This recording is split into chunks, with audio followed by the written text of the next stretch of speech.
कहानी शुरू होती है एक सुनसान इलाके के किनारे बने पुराने बंगले से, जहां तीन दोस्त आर्यन, सिमरन और कबीर अपनी कॉलेज प्रोजेक्ट फाइल पूरी करने आए हैं। बाहर घनघोर अंधेरा है और बारिश की आवाज सन्नाटे को और भी डरावना बना रही है। आर्यन, मुझे लग रहा है कि हमें यहाँ नहीं आना चाहिए था। ये जगह वाकई में बहुत डरावनी है। आर्यन, तुम हमेशा की तरह डरपोक हो। ये सिर्फ एक पुराना बंगला है। तुम दोनों चुप रहोगे? क्या तुम्हें वो आवाज नहीं सुनाई दी जो अभी रसोई के कमरे से आई? सिमरन की आवाज में घबराहट थी। उसने अपने हाथ में पकड़ी हुई टॉर्च को उस दिशा में घुमाया जहां से आवाज आई थी। ये सिर्फ चूहे हो सकते हैं, या फिर शायद हवा की वजह से खिड़की हिल रही होगी। लो, चलकर देखते हैं। अगर कोई और भी है तो उसे डराना मजेदार होगा। तीनों दोस्त धीरे धीरे रसोई की ओर बढ़ते हैं। फर्श पर बिछी पुरानी लकड़ी उनके पैरों के नीचे चरमरा रही है। रुको, मुझे ऐसा लग रहा है कि कोई हमें देख रहा है। सिमरन, अपना वहम छोड़ो। यहाँ कोई नहीं है, हम सिर्फ 3 लोग हैं। कबीर ने टॉर्च को दीवार की तरफ किया, लेकिन वहां केवल पुरानी धूल और मकड़ी के जाले थे। देखा, यहाँ कोई नहीं है। चलो वापस चलते हैं। जैसे ही वे वापस मुड़े, रसोई का भारी लकड़ी का दरवाजा अपने आप जोर से बंद हो गया। तीनों की चीखें सन्नाटे में गूंज उठी। भगवान के लिए, ये दरवाजा कैसे बंद हो गया? यहाँ कोई हवा भी नहीं है। ये नामुमकिन है। मैंने अभी देखा था कि दरवाजा पूरी तरह खुला था। रुको, मुझे दरवाजा खोलने दो। शायद कुंडी जाम हो गई है। कबीर ने जोर लगाया, लेकिन दरवाजा हिल भी नहीं रहा था, मानो उसके पीछे कोई बहुत भारी चीज खड़ी हो। कबीर, छोड़ दो, हमें यहाँ से निकलना होगा। देखो, कोने में वो पुरानी सीढ़ी ऊपर की ओर जा रही है। शायद हम ऊपर की बालकनी से नीचे कूद सकें। वे तीनों डरते डरते सीढ़ियों की तरफ बढ़े। सीढ़ियों पर चढ़ते समय हर कदम पर एक अजीब सी गूंज सुनाई दे रही थी।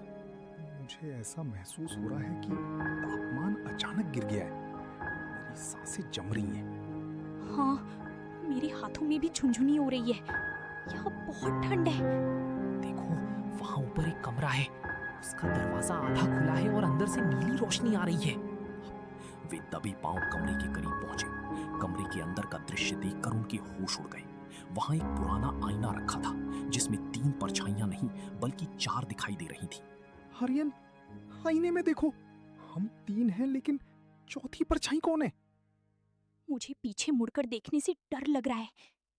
हे भगवान, हम कहाँ फंस गए हैं? अपनी आंखें बंद करो और तेजी से बाहर भागो। पीछे मत देखना। तीनों ने दौड़ना शुरू किया, लेकिन गलियारा लंबा होता जा रहा था। वे जितना दौड़ते, दरवाजा उतना ही दूर होता। ये कभी खत्म नहीं होगा।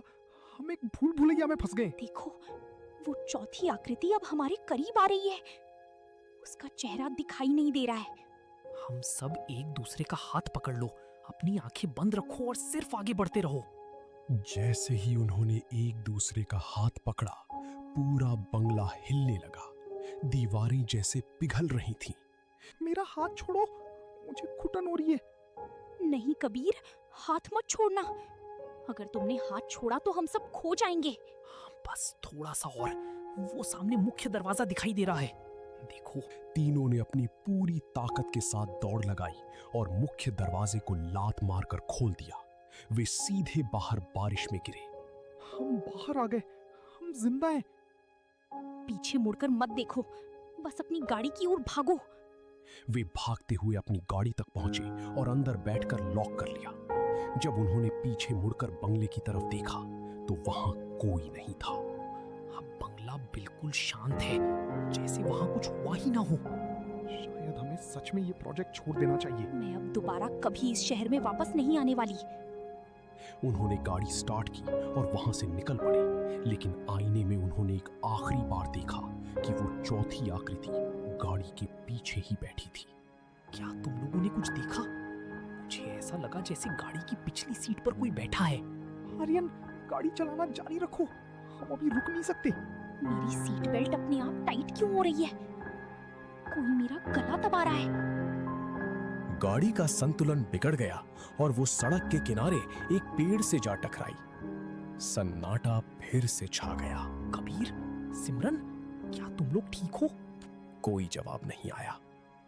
आर्यन ने टॉर्च जलाई और देखा कि कबीर और सिमरन वहां थे ही नहीं, सिर्फ उनकी सीट बेल्ट खाली पड़ी थी। हम यही हैं आर्यन, तुम आईने में क्यों नहीं देख रहे हो? हम मर चुके हैं आर्यन, उस बंगले से कोई वापस नहीं आता। आर्यन ने आईने में देखा और अपनी ही परछाई को अपनी ओर आते हुए पाया। अंधेरा पूरी तरह छा गया और बारिश रुक गई। अब वहां सिर्फ सन्नाटा था। नारायणगढ़ गांव की वो स्याह और बर्फीली शाम थी। चारों तरफ इतना घना कोहरा फैला था कि सामने खड़ा इंसान भी परछाई जैसा लग रहा था। गांव के लोग कहते थे, कुछ रास्ते ऐसे होते हैं जहां इंसान रास्ता नहीं भटकता, बल्कि रास्ता ही इंसान को भटका लेता है। गांव की पुरानी पीपल वाली चौपाल के पास एक छोटा सा चाय का ठेला था, बबलू की चाय। हर रात कुछ लोग वहीं इकट्ठा होते, ठंडी हवा, गरम चाय और डरावनी बातों का मजा लेते। अरे भाई, ठंड ने तो इस बार हद कर दी है।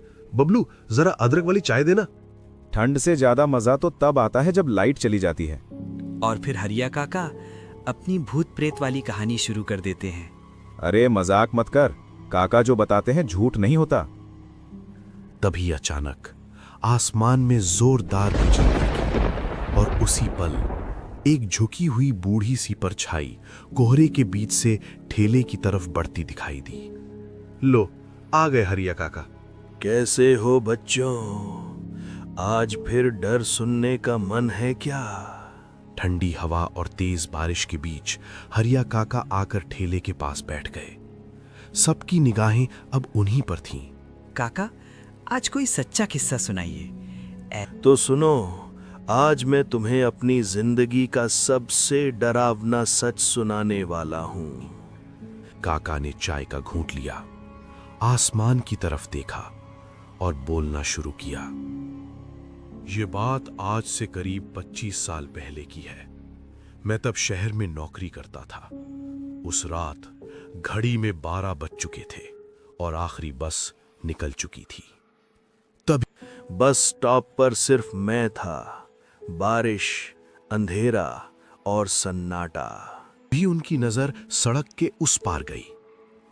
वहां एक झुकी हुई बूढ़ी औरत खड़ी थी। वो मुझे घूर, और जब रोशनी गई वो औरत गायब थी। मैंने सोचा वहम होगा। तभी बारिश के बीच कदमों की आवाज आप आई। ठीक तो हैं? आप बहुत घबराए हुए लग रहे हैं। लाल साड़ी पहने एक लड़की अकेली खड़ी थी। मेरा गांव इसी रास्ते में है, अकेले जाने में डर लग रहा है। मेरा रास्ता भी वही है, मैं छोड़ देता हूं।